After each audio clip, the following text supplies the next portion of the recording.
по тебе посидела. Эван в поле и в избе сколько дела. Эван в поле и в избе сколько дела. Будь теснее прежде веры в помине. Лучше ты женился след на арене. Лучше ты женился след на арене.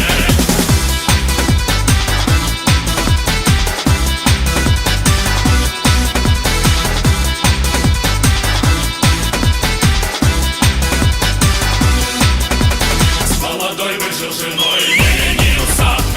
Я матери родной поклонился.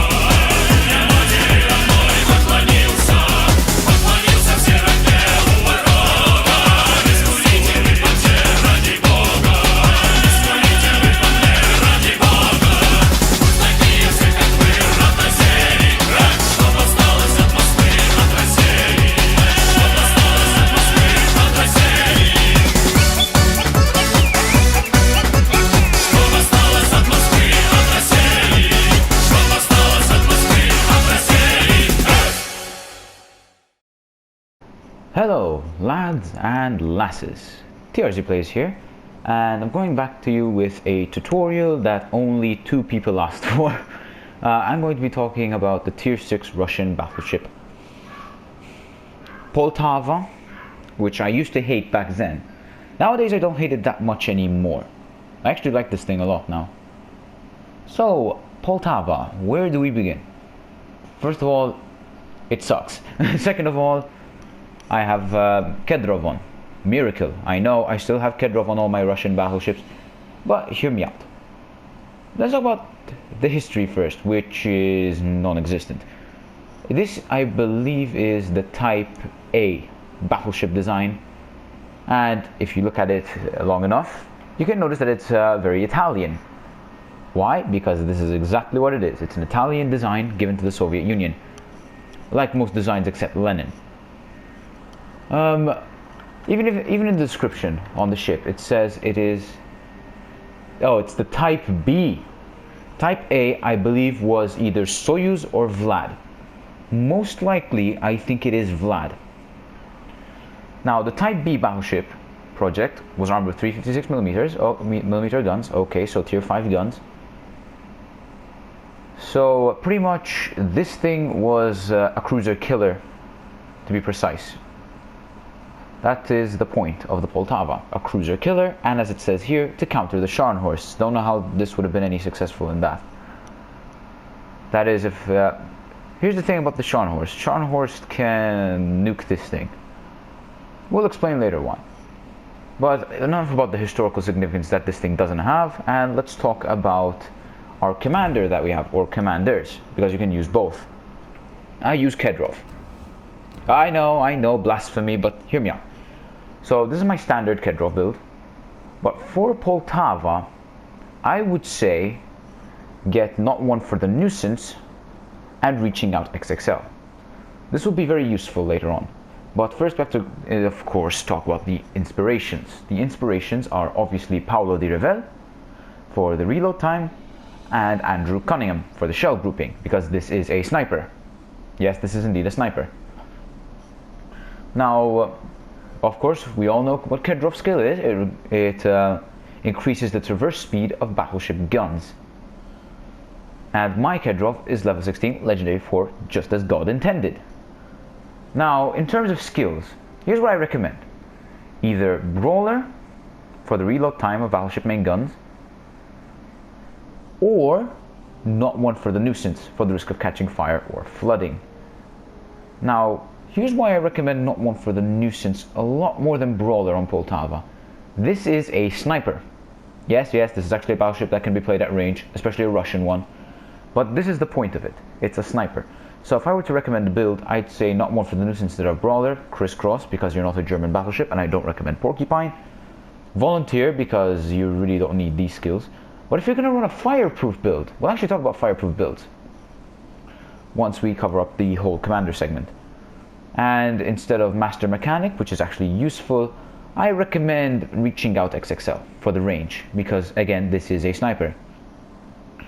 As for the legend skill, will to rebuild. But here's what I also recommend. If you're going to do a fireproof build, this is the build I recommend.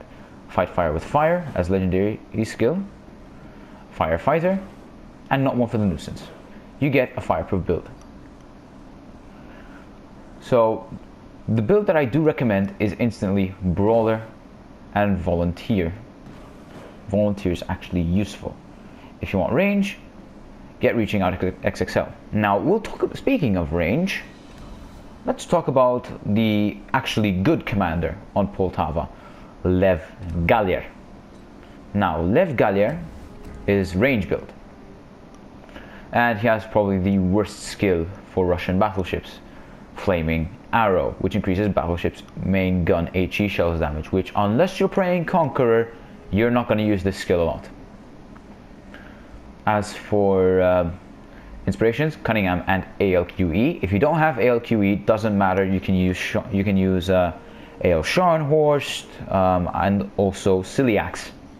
Don't recommend using Jajard because this thing doesn't have short fuse. Now, first skill, Flammable Cannoneer, which increases the range and the shell grouping, but at the same time you're more prone to getting burst into flames. Crisscross, because no sane person would use gyrating drill bits. Marksmanship, which increases the dispersion of the main battery. Collective labor is good, and so is volunteer, but the problem lies when you actually need range. So marksman. But the thing is, it's very painful not to have volunteer because you're stuck with 3 damage control charges instead of the usual 5. As for this skill, as for the 4th skill set, I recommend reaching out XXL, because Emergency Specialist is absolutely useless because Russian damage control party already reloads fast enough. Well, it's not useless per se, but hear me out, you need range, you desperately need range. So that's why I say reaching out XXL. As for legendary skill, we'll rebuild because the other three are straight up garbage. 2 are straight up garbage. I can't speak English today. Fight fire with fire, useless if you don't have not one for the nuisance and firefighter. Farsight, why does this exist? Now, Farsight, you see this, torpedo damage to your ship. There's this one commander, it's called AL Hood, that makes this skill utterly worthless. Now, let's talk about some of the stats. I'm going to keep Gallier on, just so I can show you an example as to how much of a detriment he can be. HE shell damage, 41%, so you get British HE shell fire chance. AP shell damage, good AP rather than absolutely shit-ass AP. As for the 3rd consumable, I'd recommend Spotter a lot. Cannibal Fighter is good against carrier matches, but hear me out, you need accuracy. You need accuracy a lot with Poltava because you have to make every single shell count.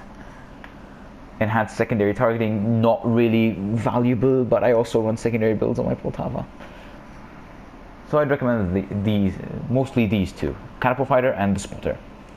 As you can see, you take a big nerf hammer in terms of damage control party. If you go back into the video, you can see that I have 5 of each. 5 damage control party and 5 repair party. Without that, you're done for. When I say 5 repair parties, I think it's 5 or 4. You lose those with Gallier if you're going to go an accuracy build. Flag, VMF Day flag, and I have 2 camos on my Poltava. I have the Type 9 Premium, which looks like this, and the Santa 21, which looks like this.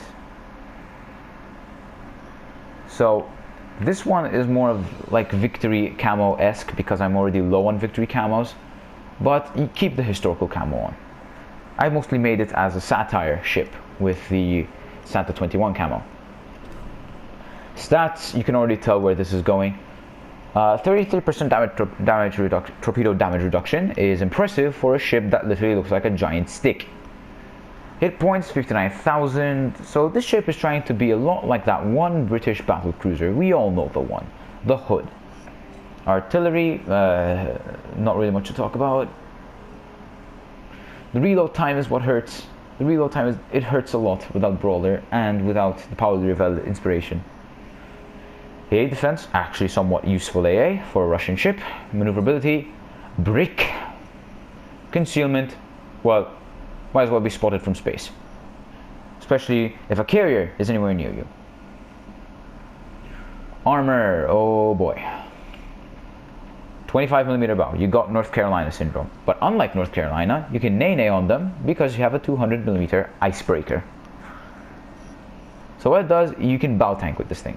Not ideal, but you can bow tank. Why is it not ideal? 25mm plating, which means you're going to get overmatched by any gun, especially 406s. And besides that, yeah, let's talk about the weakness of this ship. The Citadel, which is, well, it's not Vanguard levels of bad, but it is huge. If we, for example, take out the guns, yeah, it's about the same as the gun barbettes, i.e. it ends where there's the gun canvas. So it's not that bad like Vlad or Lenin, but at the same time, you don't want to be broadside in this thing. You just don't. There isn't really much to talk about Poltava anymore. Now, let's end off this video. Poltava, is it bad? Nowadays I'd say no. Back then I would say yes. Nowadays, probably the worst battleship at tier 6, I would probably place Duke of York or this anyway. Especially premium. If we're talking premiums, Duke of York and Poltava fit this category a lot. But I wouldn't call Poltava bad nowadays. I honestly don't. Is it a good ship? I wouldn't go that far. I'd say mediocre. If you're well positioned and a good Poltava player, you'll be a threat to the enemy. Like the gameplay that I have, where I got 2 CQE dev strikes. Ready? 3, 2, 1, roll it.